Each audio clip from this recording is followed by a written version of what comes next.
और मैं कर्म भूमि से आया हुआ हूं, उत्तर प्रदेश से। परंतु अधिक सुखद अनुभूति क्यों होती है? हिंदी में पहला जो खड़ी बोली हिंदी का ग्रंथ लिखा गया वो स्वामी दयानंद सरस्वती जी के द्वारा लिखा गया सत्यार्थ प्रकाश माना जाता है, जो इसी गुजरात की धरती से थे। हिंदी भारत की भाषा होनी चाहिए, यह विचार प्रतिपादित करने वाले महात्मा गांधी इसी धरती के थे। लोकमान्य तिलक महाराष्ट्र से थे, कन्हैयालाल माणिकलाल मुंशी जी भी गुजरात से थे, श्यामा प्रसाद मुखर्जी जी बंगाल से थे, गोपाल स्वामी अयंगर जी तमिलनाडु से थे, और विरोध करने वाले एक पंडित जी उत्तर प्रदेश से थे। अन्यथा वह समस्या कभी पहले ही बेहतर ढंग से समाधान हो जाता। और सिर्फ हिंदी का विषय नहीं है, समस्त भारतीय भाषाओं में के अंदर जो स्व का तत्व है, जिसका कि अभी उल्लेख मोहन जी कर रहे थे, उन्होंने एक विषय कहा कि हमारे यहां युद्ध का भी स्वरूप क्या होता था, जो उन्होंने महाभारत का उल्लेख किया। तो मैं इस भाषा के विषय से ही उसका एक संबंध स्थापित करने का प्रयास करता हूं, जो मैंने पहले एक बार भी बोला था। भाषा हमारे मन में क्या विचार लाती है और हमारे स्व से कैसे दूर ले जाती है, और वह स्व हमारा भाषाओं के माध्यम से कैसे स्थापित होता है। जैसे अभी उन्होंने युद्ध का वर्णन किया, आप सबने वो कहावत सुनी होगी, everything is fair in love and war. और इसका यदि हिंदी में ट्रांसलेशन हो या भारतीय भाषा में ट्रांसलेशन हो तो कहते हैं जंग और इश्क में सब कुछ जायज है। मगर न जंग हिंदी या भारतीय शब्द है, न इश्क भारतीय शब्द है, न जायज भारतीय शब्द है। किसी भारतीय भाषा में, संस्कृत हो, हिंदी हो, गुजराती हो, मराठी हो, बंगला हो, आपने कभी कोई ऐसी कहावत नहीं सुनी होगी कि युद्ध और प्रेम में सब कुछ अनुचित उचित है, क्योंकि यह हमारे स्व का तत्व होता ही नहीं है। हमारे यहां प्रेम त्याग का प्रतीक है और युद्ध का धर्म था। और प्रेम क्या त्याग का प्रतीक है? लोग प्रेम में या तो प्राप्ति हो जाती है, तो एक अज्ञे जी ने एक पंक्ति में लिखा था, वो मुझे बहुत उपयुक्त लगता है। आजकल तो युवक युवतियों में बड़ा प्रेम का भाव उत्पन्न होता है। अब उसके दो परिणाम होते हैं। अगर प्राप्ति हो गई तो वो हाला की तरह हो जाती है, यानी शराब के नशे की तरह, और यदि उसमें असफल हो गए तो वो अनुभवों के कड़वे रस का एक प्याला हो जाता है। परंतु उन्होंने लिखा, भारतीय परंपरा में जो हमारा स्व था उसमें प्रेम क्या था? अज्ञे जी की कविता में है, वे मुर्दे होंगे प्रेम जिन्हें अनुभव रस का कटु प्याला है, वे रोगी होंगे प्रेम जिन्हें सम्मोहनकारी हाला है, मैंने विदग्ध हो जान लिया, अंतिम रहस्य पहचान लिया, मैंने आहुति बनकर देखा यह प्रेम यज्ञ की ज्वाला है। तो हमारे यहां यह था। वैसे ज्वाला में जलने वाले लोग आजकल भी बहुत सारे दिखाई पड़ रहे हैं, जो अपने पोस्टर में जलता हुआ दिखाई दे रहे हैं। परंतु मैं उनसे कहना चाहूंगा, हां हम जलते हैं, मगर किस हेतु से जलते हैं यह आपकी बुद्धि से परे है। क्योंकि हमने बचपन में शाखाओं में वह गीत सुना, हम केशव के अनुयायी हैं, हमने तो बढ़ना सीखा है, और आगे जलने का उल्लेख है, अंधकार में बंधु भटकते, पंथ बिना व्याकुल दुख सहते, पथ दर्शक दीपक बन तिल तिल हमने तो जलना सीखा है। अब युद्ध पे आए, जिसका प्रतिपादन उन्होंने किया। युद्ध का धर्म क्या था? मैं एक उदाहरण देना चाहता हूं। महाभारत के युद्ध का उन्होंने उल्लेख किया। महाभारत में एक प्रसंग आता है कि जब कर्ण और अर्जुन का युद्ध हो रहा होता है, तो नागों का राजा विश्वसेन कर्ण के रथ के पास पहुंचता है और उसके तर्कश में जाकर कहता है कि मेरा भी अर्जुन उतना ही बड़ा शत्रु है जितना तुम्हारा शत्रु है, बस अपने बाण पर चढ़कर मुझे अर्जुन के रथ तक पहुंचने दो और मैं इसको डसकर समाप्त कर दूंगा, मेरा भी प्रतिशोध पूरा और तुम्हारे शत्रु की मृत्यु। मगर everything is fair in love and war, जंग में सब कुछ जायज होने की कहावत वालों को समझना चाहिए कि कर्ण क्या जवाब देता है। कर्ण कहता है, उसमें जो बहुत बड़ा क्रक्स है, वो कहता है, तेरी सहायता से जय तो मैं अनायास पा जाऊंगा, आने वाली मानवता को लेकिन क्या मुख दिखलाऊंगा। आगे की पंक्ति और महत्वपूर्ण है, जो भारतीय परंपरा के स्व को कहती है, उसमें सारा क्रक्स है। वो कहता है, अर्जुन है मेरा शत्रु किंतु वह सर्प नहीं, नर ही तो है, संघर्ष सनातन नहीं, शत्रुता इस जीवन भर ही तो है। अब जब हम जन जन्मांतर में विश्वास करते हैं तो धर्म अलग हो जाता है। तो वो कहता, अगला जीवन किस अर्थ हो, फिर हो द्वेषांध बिगाड़ू मैं, सांपों की जाकर शरण सर्प बन क्यों मनुष्य को मारूं मैं, जा भाग मनुज का सहज शत्रु मित्रता न मेरी पा सकता, मैं किसी हेतु भी यह कलंक अपने सिर नहीं लगा सकता। और यह सिर्फ हमारे कथानकों में नहीं, रियल हिस्ट्री में है। केरल में जब पुर्तगीज आते हैं तो पद्मनाभ मेनन जी ने अपनी जो किताब में हिस्ट्री ऑफ केरल में लिखा है कि वहां के राजाओं ने जब पुर्तगालियों से युद्ध की बात कही तो एग्जैक्टली वही बात जो मोहन जी कह रहे थे। उन्होंने कहा, भाई युद्ध एक अलग मैदान में होगा, युद्ध में हम ड्रम बजाएंगे, फिर उसके बाद आपसे युद्ध प्रारंभ होगा, किसी आम व्यक्ति को मारा नहीं जाएगा और इस प्रकार से उन्होंने पूरा जो विषय बताया तो पुर्तगालियों को लगा कि ये युद्ध की बात कर रहे हैं या किसी खेल की बात कर रहे हैं। और ये ऐसा ही नहीं, उत्तर भारत में, राजस्थान में कर्नल जेम्स टॉड हुए जिन्होंने लिखा annuls and antiquities of Rajasthan. उनकी हर बात से हम सहमत नहीं हैं, मगर उन्होंने एक बात लिखी कि भारत के जो हिंदू राजा थे, इनके लिए ऐसा लगता है कि युद्ध जीवन मरण का प्रश्न नहीं होता था, वो शक्ति प्रदर्शन के टूर्नामेंट की तरह उसको लेते थे और किसी को मारते नहीं थे और अंत में वो लोग जो विजयी हो गया उसके उपरांत चले जाते थे। ये हमारे यहां युद्ध का धर्म था। इसीलिए आप कहेंगे चलिए ये तो मिडिवल हिस्ट्री थी, मॉडर्न हिस्ट्री में आइए। आज भारत की सेना यूएन पीस कीपिंग फोर्स की सबसे एक्टिव आर्मीज में से एक है। यह उतना महत्वपूर्ण नहीं है, महत्वपूर्ण यह है कि भारतीय सेना जो यूएन पीस कीपिंग फोर्स में जाती है उसके खिलाफ ह्यूमन राइट्स के जो मामले आते हैं वो कोई भी मामले नहीं आते, अन्य सेनाओं के सामने मामले ज्यादा आते हैं क्योंकि वो युद्ध की मर्यादा के उस स्व से निकले हुए हैं। अब इसलिए मैं कहता हूं जब हम स्व को समझने का प्रयास करें तो सबसे पहले तो जैसा कि बताया स्वतंत्रता, हमें स्वाधीनता मिली, और हमारे तंत्र में स्व का भाव कितना है। और तंत्र में स्व का भाव का सबसे पहले तिरोभाव या अभाव वहां से प्रारंभ हुआ जब हमसे कहा गया कि हम एक देश तो थे ही नहीं कभी, हम तो दूसरे लोग आके सेटल होते चले गए और हम ये राष्ट्र बनता गया। मुझे याद है बचपन में जब राजीव गांधी जी प्रधानमंत्री थे, लोगों को याद होगा दूरदर्शन के ऊपर एक वो आता था, बार बार एक प्रोग्राम के बाद एक शेर सुनाया जाता था, सरजमीने हिंद पर अक़वाम आलम के फिराक काफिले बसते गए हिंदोस्तां बनता गया। जैसे हम कोई सराय थे, हम कोई मेले थे, हम कोई डेरे थे कि लोग आके सेटल होते चले गए और बनता गया। ये स्व का भाव नहीं, हमारे स्व का भाव क्या है? जैसे हिंदी के प्रख्यात कवि जयशंकर प्रसाद जी की पंक्ति में कहता हूं, हमारा राष्ट्र स्वभाव यह है, हिमालय के आंगन में प्रथम उसे किरणों का दे उपहार, उषा ने हंस अभिनंदन किया और पहनाया हीरक हार। जगे हम लगे जगाने विश्व, लोक में फिर फैला आलोक, व्योम तम पुंज हुआ तब नष्ट, निखिल संस्कृति हो उठी अशोक। तो संपूर्ण विश्व को ज्ञान हमने यहां से दिया, वह हमारा राष्ट्रीयता थी, वह हमारा स्व का तत्व था। तो पहला तो राज्य का स्वतत्व। दूसरा, हम ये देश थे क्या? बहुत से लोग ये कहते हैं कि भाई भारत क्या है। एक पुस्तक मैंने पढ़ा, वो कहते हैं India is not a geographical entity, you will say it is more fine and subtle than that. तो उससे फाइन एंड सब्टल क्या? Historical entity. कहते हैं no, it's more finer and subtle than that. Then it is more finer is cultural. No, it's more finer than that. Then it is religious. It's more finer than that. Then it is spiritual. कहता है no, it's more finer than that. तो पूछता है कि spiritual से ज़्यादा फाइनर क्या है? तो कहते हैं कि स्पिरिचुअल से ज़्यादा फाइनर इसलिए है कि जैसे दो न्यूक्लियस जब एक दूसरे से मिलते हैं, न्यूक्लियर बम का जो फार्मूला है उसमें दो न्यूक्लियस मिलके हाइड्रोजन के दो मिलके हीलियम बनाते हैं, उसी से सूर्य बनता है, तो एक प्रचंड विस्फोट होता है और इस कारण से वो रेडियो एक्टिव वेव्स उस क्षेत्र में विद्यमान हो जाती हैं। वैसे ही उन्होंने कहा इस देश में हजारों वर्षों में हजारों लोगों ने अपनी आत्मा का परमात्मा के साथ फ्यूजन करने में सफलता हासिल की है और उस प्रचंड विस्फोट की तरंगें इस धरती पर विद्यमान हैं। आप जाकर इसको समझ पाएंगे, तब आप जान पाएंगे कि राष्ट्र क्या है और उसकी स्व की अनुभूति कर पाएंगे, अन्यथा बिल्डिंगें देख के चले आएंगे। इसलिए जब हम उस स्व के तत्व की बात करते हैं और वो कैसे संपूर्ण विश्व में स्थापित हो जाता है। जब भारत को स्वतंत्रता मिली तो जब सोमनाथ के मंदिर के निर्माण की बात हुई और सरदार पटेल ने क्या कहा कि जब जब भारत स्वतंत्र हुआ है तब तब सोमनाथ की अट्टालिकाओं ने गगन को छुआ है। अब भारत स्वतंत्र जैसे उनका स्वाधीन हुआ 15 अगस्त 47 को, मगर मैं एक बात कह रहा हूं, ये मैं नहीं कह रहा हूं, कोई दूसरा कह रहा है, इसलिए इसको कोई अन्यथा ना ले। 16 मई 2014 को हमारी सरकार बनी जब स्पष्ट बहुमत मिला पहली बार भाजपा को।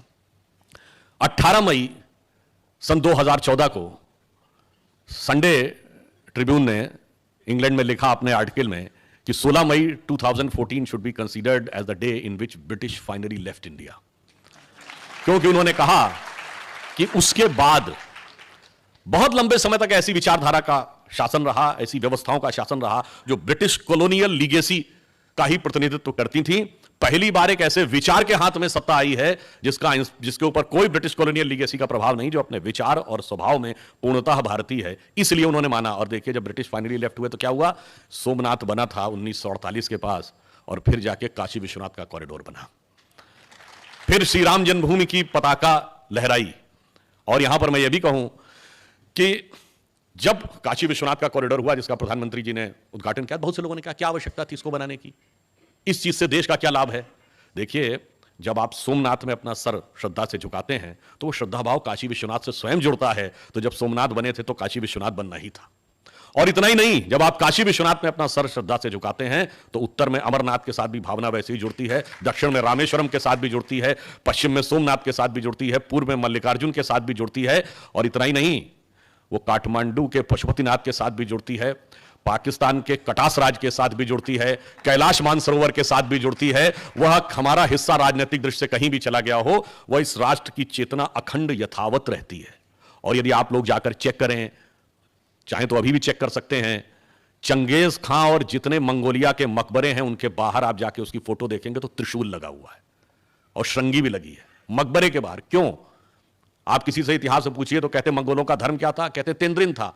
तेंद्रिन और कुछ नहीं था, तंत्र शब्द का अपभ्रंशी तेंद्रिन है और तंत्र के देवता भगवान शंकर हैं, इसलिए मकबरे के बाहर त्रिशूल लगा है। वहां तक जाके हमारा भाव जुड़ता है। और इतना ही नहीं, अभी माननीय मोहन जी ने कहा कि हिग्स बोसॉन तक दुनिया पहुंची।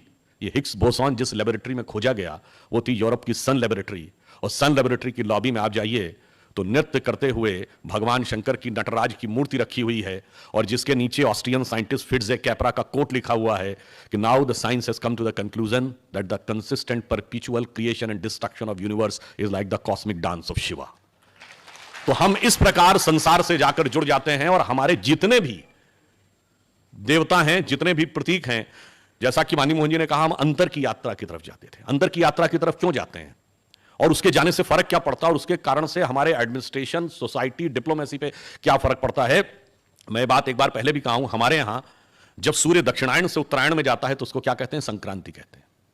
पर अगर हम पॉलिटिकली देखें तो दुनिया के जितने बड़े बड़े देश हैं, हमने हिस्ट्री में पढ़ा होगा, हर देश में एक ना एक बार क्रांति जरूर हुई है। हमने चीन की क्रांति पढ़ी, रूस की क्रांति पढ़ी, फ्रांस की क्रांति पढ़ी, ब्रिटेन की क्रांति पढ़ी, अमेरिका की क्रांति पढ़ी, परंतु बड़े देशों में एकमात्र भारत है जहां कभी क्रांति नहीं हुई। क्यों?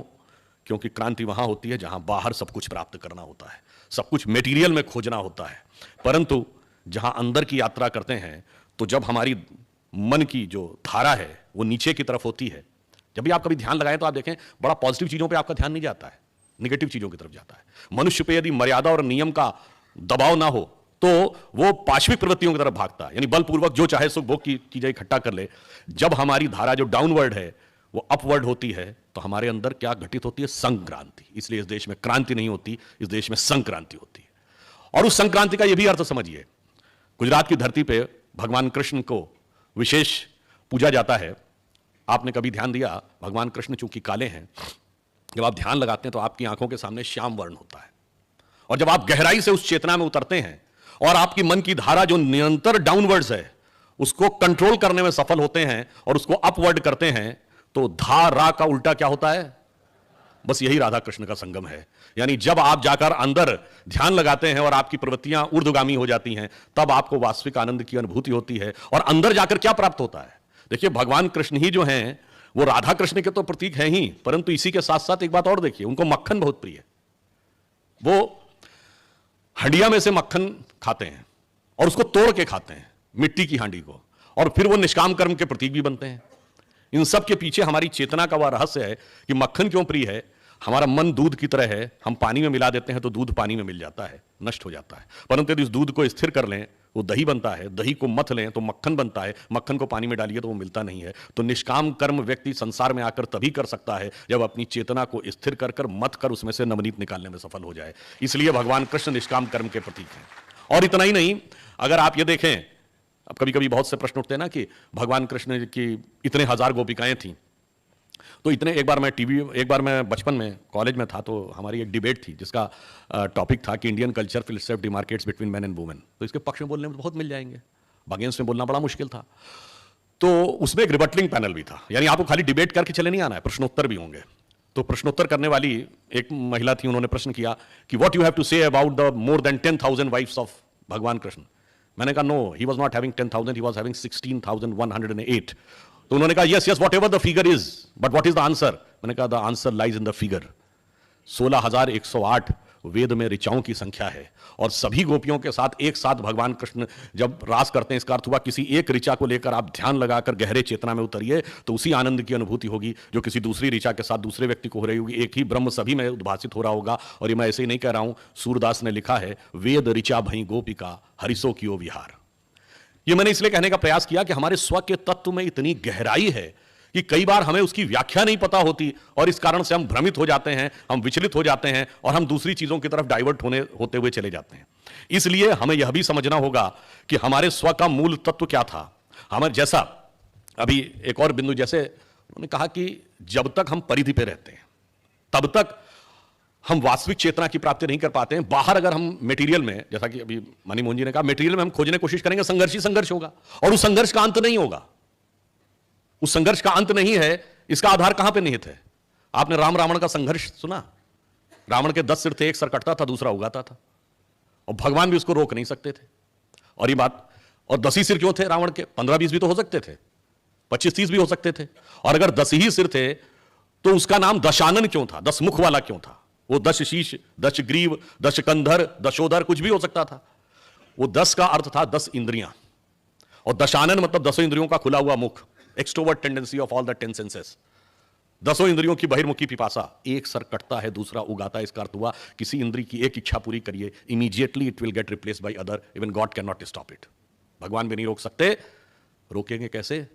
नाभि पैर जाकर जब ईश्वरीय तत्व का आघात होगा। इसका अर्थ क्या हुआ? आप बाहर परिधि पे घूमते रहिए, संतुष्टि कहीं नहीं है, संतुष्टि केंद्र में जाकर है। और यह है, सिर्फ ऐसे नहीं है। अगर हमारे यहां अलजेब्रा, ज्योमेट्री, ट्रिग्नोमेट्री और मैथमेटिक्स खोजी गई तो आपने कभी सोचा कि सर्किल को आप देखिए तो सर्किल के सर्कमफ्रेंस पे घूमिए तो अंत कभी नहीं मिलता है। एक चक्कर घूम लीजिए, दूसरे चक्कर का रास्ता सीधे दिखने लगता है। यानी परिधि पर जब तक आपकी चेतना घूमती है अंत कभी नहीं मिलता है। सर्किल का मूल समझ में आता है जब आप सर्किल के केंद्र में जाते हैं। इसलिए रावण के सर कटते रहते हैं, उगते रहते हैं। जब नाभि पे जाकर उसका प्रभाव होता है तब जाकर उस पर वास्तविक नियंत्रण आता है। तो हमारे यहां जितने भी कथानक थे वो गहरे आध्यात्म के भी प्रतीक थे। अब यदि हम इसको वास्तविक अर्थों में देखने का प्रयास करें, कई बार लोग कहेंगे साहब ये तो बहुत पुरानी बात आपने माइथोलॉजिकल कह दी। आपने तो साहब, पहले तो बात, माइथोलॉजी ऐसी कोई चीज ही नहीं है। हमारी हर चीज वर्तमान समय में यथावत कनेक्टेड रहती है। परंतु यदि हम मॉडर्न समय की भी बात कहें, आज के समय की बिल्कुल लेटेस्ट साइंस की बात कहें, छोटी सी बात, जैसा उन्होंने अभी क्वांटम का उल्लेख किया तो मेरे मन में एक भाव आया। ये बताइए, ये लाइट है, जिन्होंने फिजिक्स थोड़ी भी पढ़ी होगी, अब ये लाइट वेव है कि पार्टिकल है? इसको लेकर फिजिक्स में आज तक कोई चीज फाइनल नहीं हो पाई। कारण क्या है कि जब ये किसी पानी के अंदर आप लाइट जाती है तो वो रिफ्लेक्शन होकर झुक जाती है, तो इसका मतलब ये पार्टिकल है, तभी मीडियम में आकर उसका पाथ चेंज हो रहा है। परंतु यदि ये पार्टिकल है तो स्पेस में, जैसे बताया कि सूर्य से 8.5 मिनट लगते हैं, तो स्पेस में वो लाइट की वेलोसिटी से ट्रेवल ही नहीं कर सकती थी, तो वहां पर वो वेव है, यानी स्पेस में वो वेव है, और जब मीडियम में आता है तब पार्टिकल है। अब कोई ये कहे कि साहब ये तो सामाजिक अन्याय है और इसको लेकर कोर्ट में जाके कोई मुकदमा दायर कर दे और कहे कि ये अन्याय है, इसलिए इस पे दोनों को दोनों जगह मानना चाहिए, कि वेव भी मानना चाहिए, पार्टिकल भी मानना चाहिए। और मान लीजिए कोई न्यायाधीश भी ऐसा हो जिसने भी फिजिक्स ना पढ़ी हो, वो कहते हैं हाँ बिल्कुल सही बात है, वो आज से मैं आदेश करता हूं कि दोनों जगह वेव माना जाएगा, पार्टिकल माना जाएगा, और कुछ सामाजिक संगठन आकर उसका उत्सव मनाने लगे। ऐसा ही कुछ होता है।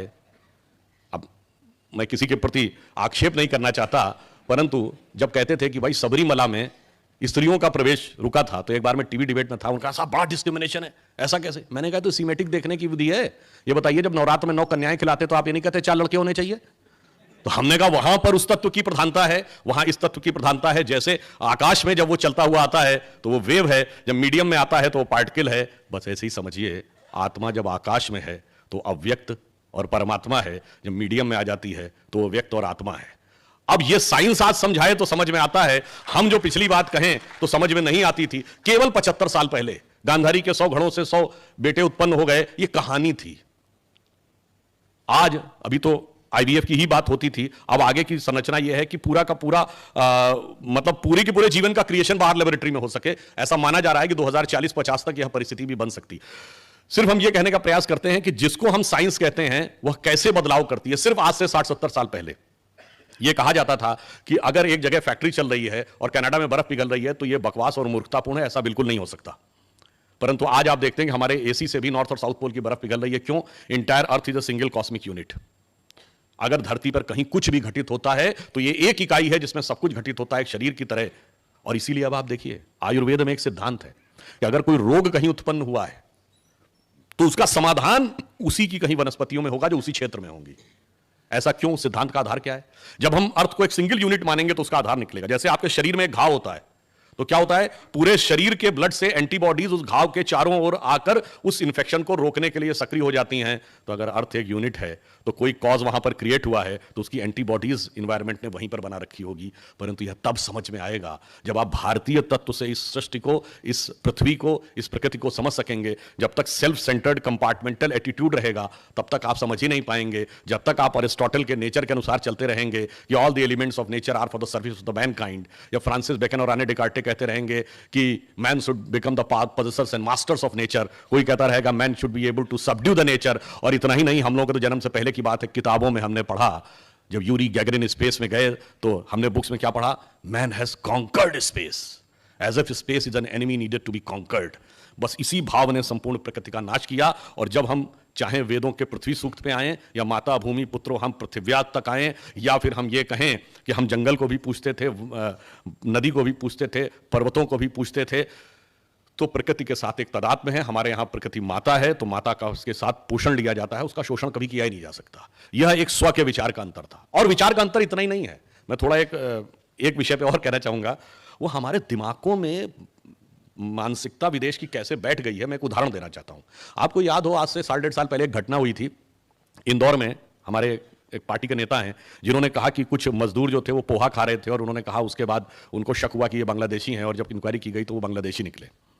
तो उसको लेकर एक बहुत बड़े जो नेता हैं, जो मोहतरम मजलिस हैं और मुहाफिज़े इत्तिहादुल मुसलमीन हैं, और उसके बाद भी वो आज़म सेकुलर राजनीति हैं, उन्होंने ये कहा कि साहब पोहा देखकर उन्होंने पहचान लिया, मैं तो पोहा खाता नहीं हूं, मैं तो हलवा खाता हूं, हलवा तो अरबी है इसलिए मैं हलवा खाता हूं।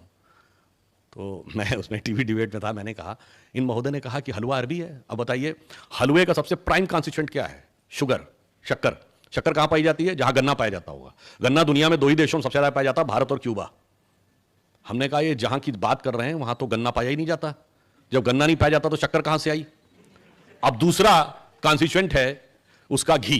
किसी भी चीज का आप हलवा बनाएंगे तो घी और शक्कर तो चाहिए। घी कहां होता है? जहां प्रचुर मात्रा में दूध होता है। दूध से दही, दही से मक्खन, मक्खन से घी बनता है। अब जहां ऊंट का बूंद बूंद दूध मिलता है वहां कहां से दही, कहां से मक्खन, कहां से घी आया? मगर आप पराधीनता का भाव ये देखिए, हलवा उन्होंने बनाया और हमको खिलाया, और हमने मान भी लिया कि उन्होंने ही खिलाया।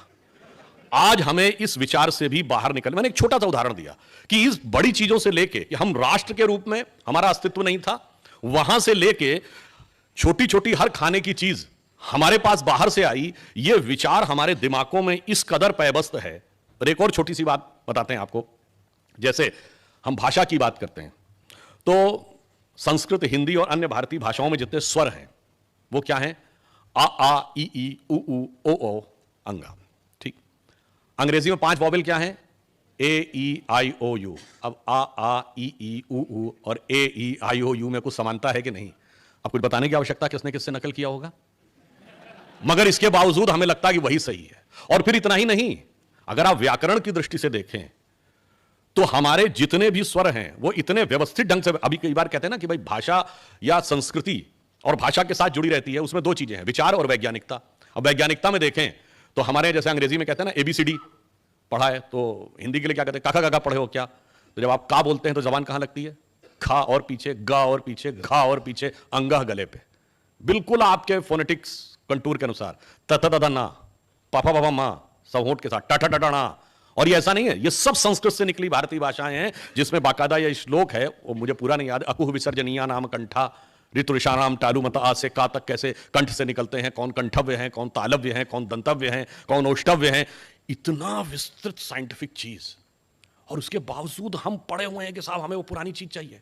जैसा मैंने एक बार पहले भी ये बात बोली थी कि मैं किसी भाषा के विरोध की बात नहीं करता हूं। आप आंख बंद करिए और 4 लोग आपके सामने अंग्रेजी बोल रहे हैं, 3 लोग, एक कश्मीरी या पंजाबी हो, एक बिहारी हो और एक तमिल या केरलाइट हो। आपको आंख खोलने की जरूरत नहीं, आप बता देंगे ये तमिल बोल रहा है, ये बिहारी बोल रहा है और ये कश्मीरी बोल रहा है, क्योंकि एक्सेंट का प्रॉब्लम है, साइलेंट का प्रॉब्लम है, अनसाइंटिफिक लैंग्वेज है। मगर आप आंख बंद करिए और एक संस्कृत का श्लोक बोला जाए तो आप नहीं बता पाएंगे कि तिरुपति बालाजी में बोला जा रहा है, कि कामाख्या में बोला जा रहा है, या वैष्णो देवी में बोला जा रहा है।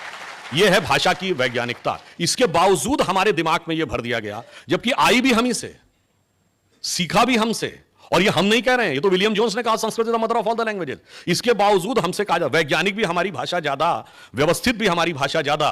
और अब आप कहेंगे चलिए थी, हम आगे क्या करें। कुछ लोग अपने जो हमारे जो बाएं हाथ से इतिहास लिखने वाले लोग हैं, वो लोग ये कहते हैं ना कि साहब ये सब था तो हम बताइए आगे। मैं बता रहा हूं आगे क्या है। अगर हम सब लोग, हमारे बच्चे आने वाले टाइम में इस पर रिसर्च करें, बताइए आज सारी टेक्नोलॉजी डिजिटल प्लेटफॉर्म पे है। डिजिटल प्लेटफॉर्म की टेक्नोलॉजी बाइनरी सेटअप पे चलती है, 0101। जो 0101 पे चलती है तो एक ऐसी लैंग्वेज जिसमें मात्रा पाई नाम की चीज नहीं है, डिस्क्रीट नंबर्स हैं ABCD। It is very suitable for digital platforms. But क्या ताजिंदगी डिजिटल प्लेटफॉर्म पे रहेगी टेक्नोलॉजी? नहीं। What is going to be the emerging new technology? It is voice command. और अब उसकी शुरुआत हो गई, आपने मोबाइल में बोलते हैं और वो टाइप कर देता है। अब जो जो वॉइस कमांड की टेक्नोलॉजी आगे बढ़ती चली जाएगी, वैसे ही फोनेटिक्स का इंपॉर्टेंस बढ़ेगा, उसकी सोनोग्राफिक रिसर्च होगी, उसके साथ साथ उसके जो एकाउस्टिक इफेक्ट हैं उस पर रिसर्च होगी। और जो जो हम आगे बढ़ेंगे तो वो सारी भाषाएं जिनकी वर्तनी, जिनके स्वर अधिक वैज्ञानिक हैं, अधिक प्रभावी हैं, उन भाषाओं के लिए सुनहरा अवसर है आगे अपने को स्थापित करने को।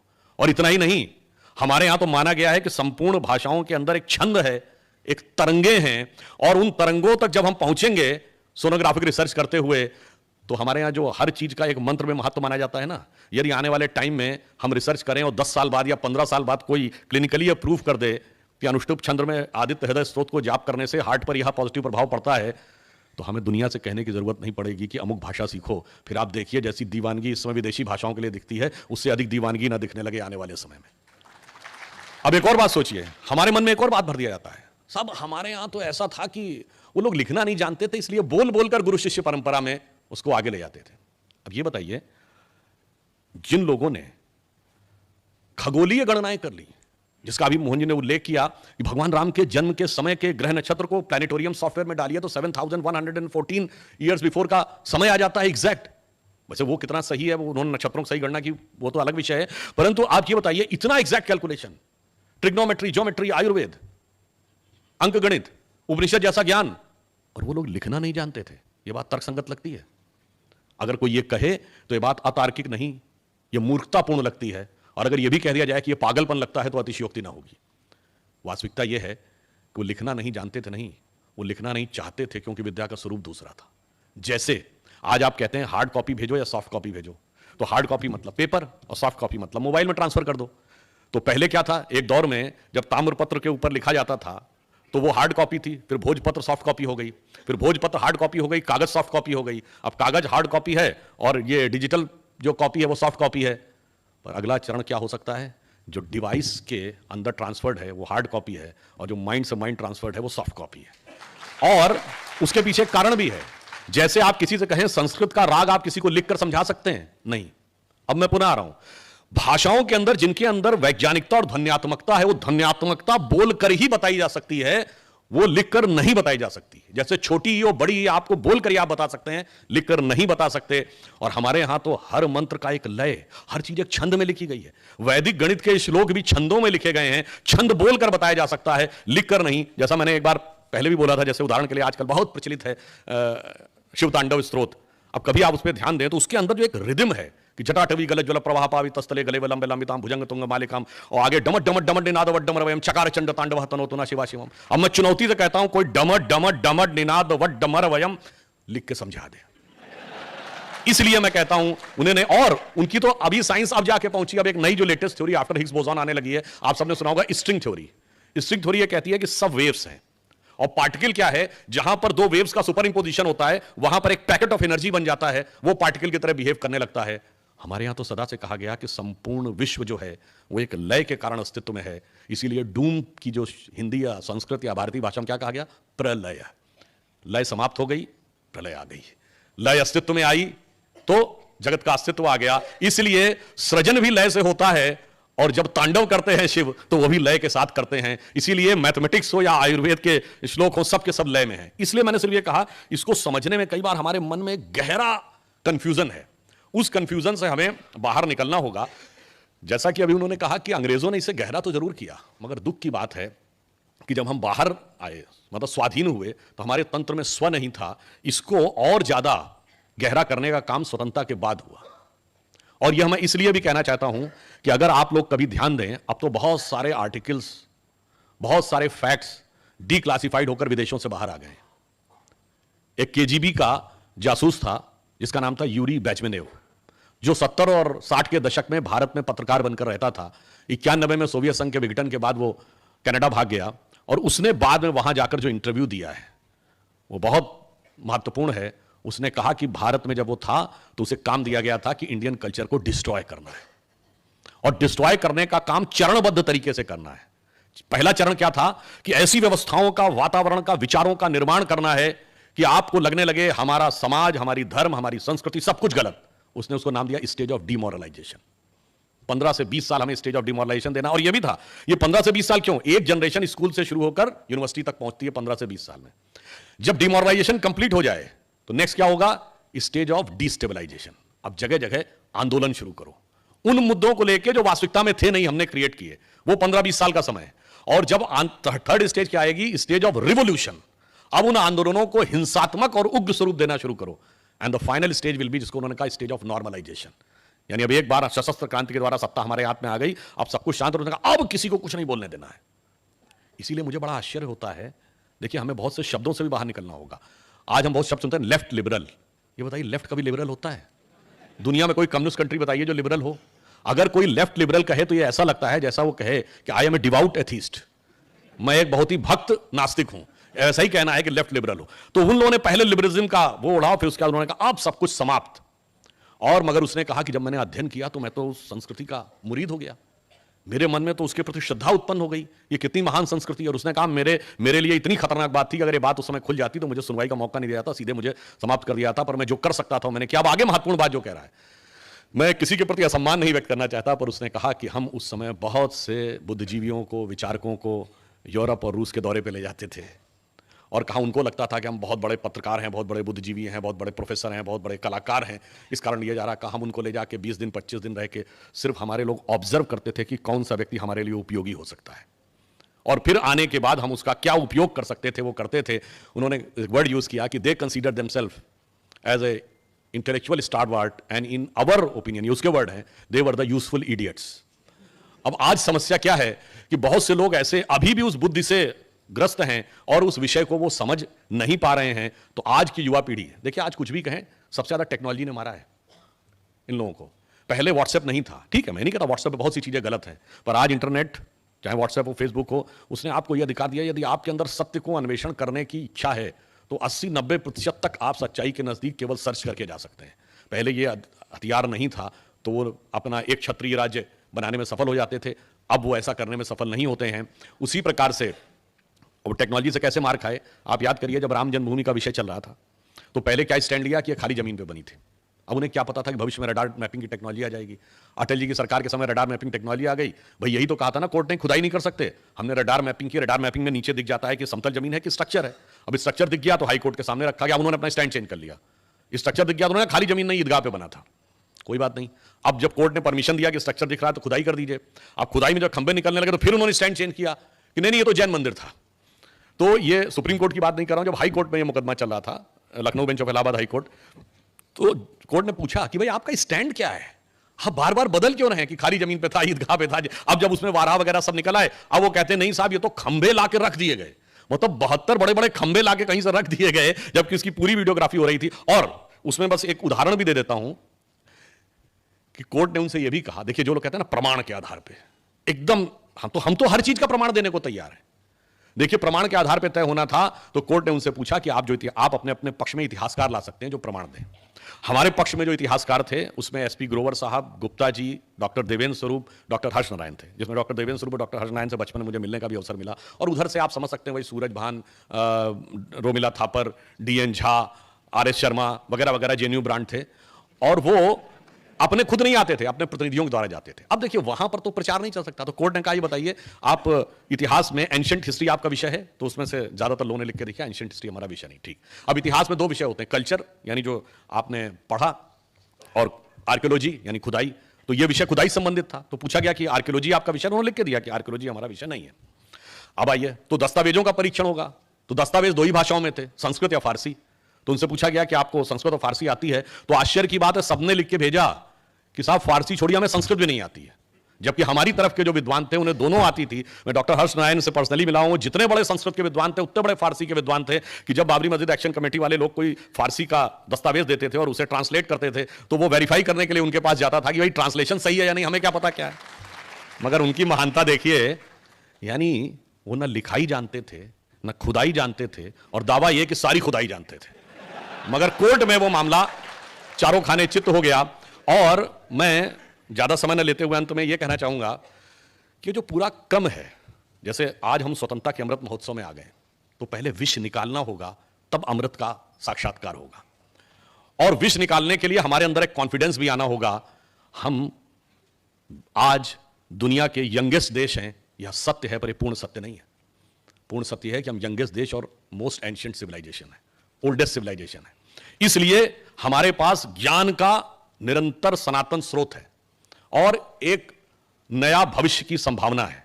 और यहां पे कोई कहे साहब आपने पुरानी बातें बता दी, मॉडर्न टाइम में क्या है, तो मैं मॉडर्न टाइम में भी बताना चाहता हूं।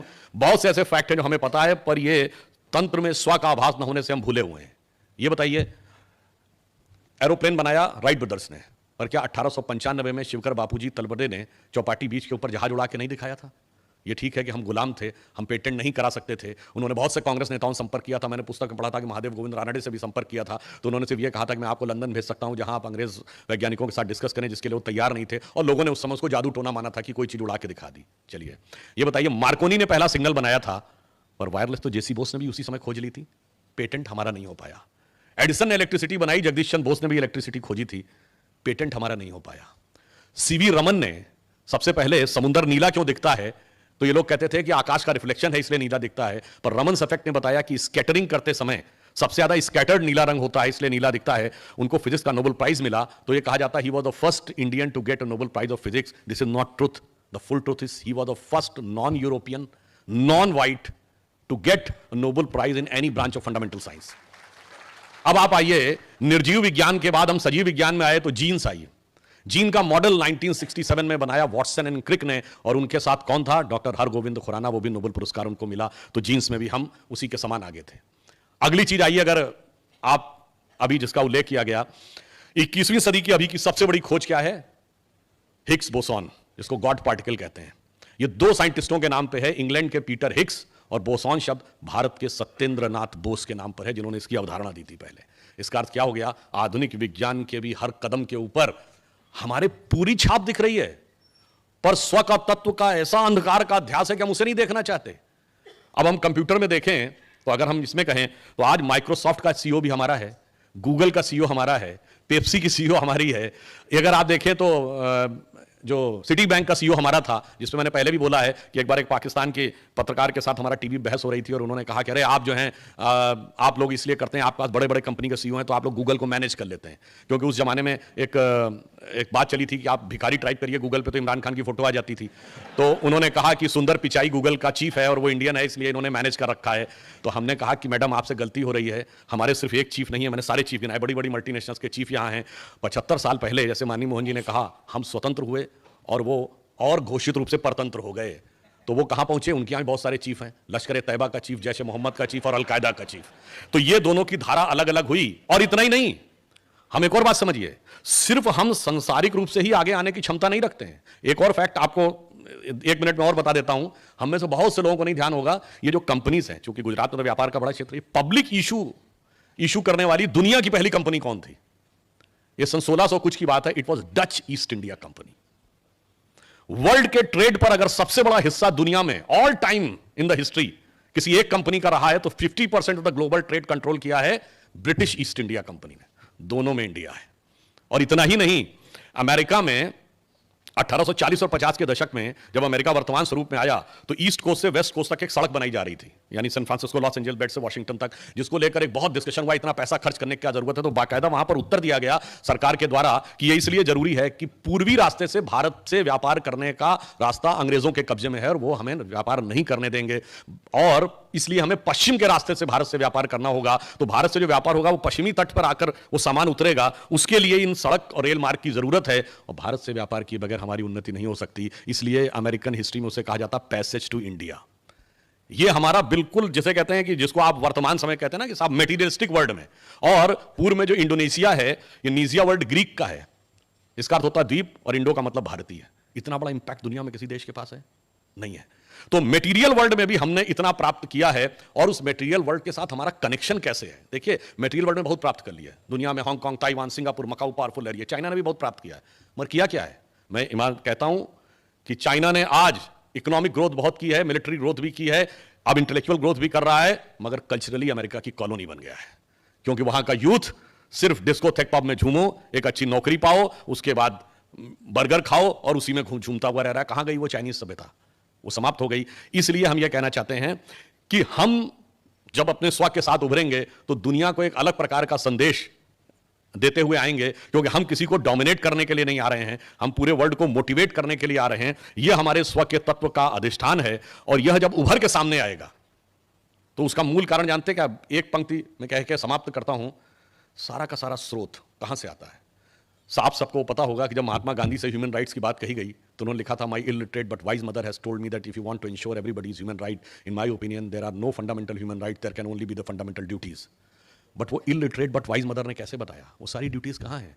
भगवान राम की कथा देख लीजिए, सबका सबके साथ सिर्फ कर्तव्य है, भाई भाई का कर्तव्य, पिता पुत्र का कर्तव्य, पति पत्नी का कर्तव्य, राजा प्रजा का कर्तव्य, सब जगह सिर्फ कर्तव्य ही कर्तव्य है। और परिवार के अंदर, मैंने तो एक आध बार ये बात टीवी पर भी बोली कि आप किसी धर्म मजहब के मानने वाले हो, अपने घर में क्या चाहते हो, चार भाई हो, उनमें ऐसा प्रेम हो कि एक दूसरे के साथ वन में जाने को तैयार हो, तीसरा खड़ाऊ रख के शासन करने को तैयार हो, और आपके एक वचन पर आपके बेटा या बेटी सारी संपत्ति छोड़ने को तैयार हो। यह है राम लक्ष्मण भरत शत्रुघ्न। या फिर दूसरी परंपरा में एक चार भाई हैं, शुजा, मुराद, दारा और औरंगजेब, कि एक बाकी तीन को कत्ल कर दे, बुढ़ापे में आपको जेल में डाल दे। और चूंकि यह पितृपक्ष चल रहा है तो यह भी कहना चाहता हूं कि जिस जमाने में शाहजहां को उसने जेल में रखा था तो पानी भी वो कैलकुलेट करके देता था, अनाज और पानी। तो शाहजहां ने कहा तू अनाज मुझे नहीं देता, कम से कम मेरा पानी की क्वांटिटी बढ़ा दे, तो उसने बढ़ाने से मना कर दिया था। तो फारसी में एक कविता लिखी थी, वो फारसी कविता मुझे नहीं याद है, जिसमें इसने लिख के भेजा था कि तू जिंदा बाप को पानी के लिए तरसा रहा है, तुझसे तो कहीं अच्छे हैं काफिर हिंदू जो अपने मरे हुए पूर्वजों को भी पानी देते हैं। तो आप सोचिए कि हमारी सोच सिर्फ वर्तमान में नहीं है, लंबे समय तक पीछे जाती है। और अब ये वर्ल्ड की डिप्लोमेसी कैसे प्रभावित करती है, आज पूरे विश्व में देखिए क्या करना चाहता है यूक्रेन का रशिया, एनेक्सेशन, दूसरा है सब्जुगेशन, तीसरा है डोमिनेशन। यानी या तो मिला लो अपने में, या परोक्ष रूप से उस पर शासन करो, या उसको किसी ट्रीटी का हिस्सा बनाकर उसका शोषण करो। ये तीन चीजें हैं। पर ये बताइए, भगवान राम ने जब लंका जीता था तो क्या एनेक्सेशन किया था? नहीं। उन्होंने क्या उसका सब्जुगेशन किया, अपना कोई डिप्टी अपॉइंट किया? नहीं। या कोई डोमिनेशन किया, कोई कॉन्ट्रैक्ट साइन कराया? नहीं। धर्म का प्रचार करो, अपने धर्म की स्थापना करो, बस। जो भगवान कृष्ण ने गीता में कहा, स्वधर्मे निधनम श्रेयो पर धर्मो भयावह। तो पूरे वर्ल्ड में क्लैश ऑफ सिविलाइजेशन में हम ही जवाब देंगे कि परिवार के अंदर भाई बहन के बीच की सौहार्द से लेकर विश्व में राष्ट्रों के बीच का सौहार्द सिर्फ हम ही दे सकते हैं। और जिस संस्कृति को आप ये कहकर लांछित करते हैं, उसके अंदर वो सारी चीजें हैं। मगर ये भी कभी कभी एक बिंदु और कह दूं, हमारे अंदर बहुत शक्ति है, पर हनुमान जी की तरह हम अपनी शक्ति भूले हुए हैं। और कुछ कालनेमी ऐसे हैं जो ये चाहते हैं कि शक्ति याद नहीं आनी चाहिए, पर अब धीरे धीरे शक्ति याद आने लगी है। तो हमारी शक्ति क्या थी कि हमने समुद्र के ऊपर सेतु बनाया था, आकाश से गंगा उतारी थी, सोने की लंका थी, मड़ियों का महल था। यह सब हमारे लिए तुच्छ था क्योंकि हम अंदर की यात्रा करते थे। यह शक्ति को मैं अटल जी की एक बड़ी प्रसिद्ध कविता, देखिए मैं कहूंगा कि मोदी जी ने यह कहा है ना कि अमृत काल में हमें भारत को भवितव्य तक पहुंचाना है। भवितव्य कैसे पहुंचेगा? तीन चीजें, शक्ति भी, विद्या भी और करुणा भी। जो करुणा का तत्व जिसका मोहन जी ने कहा। शक्ति क्या है? उनकी प्रसिद्ध कविता हिंदू तन मन हिंदू जीवन रग रग हिंदू मेरा परिचय, आपको याद होगी।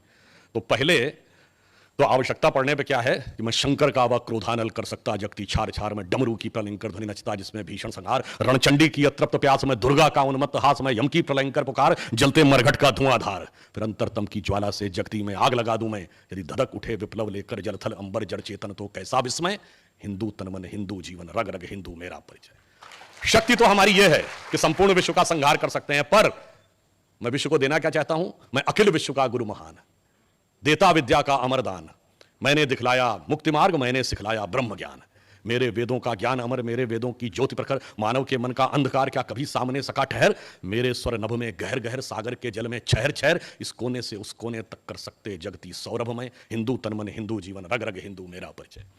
विजयदशमी के दिन आपने 4 वर्ष पूर्व एक बार इसका उल्लेख किया था मैंने छाती का रक्त पिला पाले विदेश के। खैर, मैं अंत में कहता हूं, हम वर्ल्ड को राइज करेंगे तो किस लिए? होकर स्वतंत्र मैंने कब चाहा मैं कर लूं जग को गुलाम। मैंने तो सदा सिखाया है करना अपने मन को गुलाम। गोपाल राम के नामों पर कब मैंने अत्याचार किया, कब दुनिया को हिंदू करने घर घर में नरसंहार किया। कोई बतलाए काबुल में जाकर कितनी मस्जिद तोड़ी। भूभाग नहीं शत शत मानव के हृदय जीतने का निश्चय। हिंदू तन मन हिंदू जीवन रग रग हिंदू मेरा परिचय। मोदी जी की जन्मभूमि की धरती पर हैं और मैं कर्मभूमि से आया हुआ हूं, उत्तर प्रदेश से। परंतु अधिक सुखद अनुभूति क्यों होती है? हिंदी में पहला जो खड़ी बोली हिंदी का ग्रंथ लिखा गया वो स्वामी दयानंद सरस्वती जी के द्वारा लिखा गया सत्यार्थ प्रकाश माना जाता है, जो इसी गुजरात की धरती से। हिंदी भारत की भाषा होनी चाहिए, यह विचार प्रतिपादित करने वाले महात्मा गांधी इसी धरती के थे। लोकमान्य तिलक महाराष्ट्र से थे, कन्हैया लाल माणिकलाल मुंशी जी भी गुजरात से थे, श्यामा प्रसाद मुखर्जी जी बंगाल से थे, गोपाल स्वामी अयंगर जी तमिलनाडु से थे, और विरोध करने वाले एक पंडित जी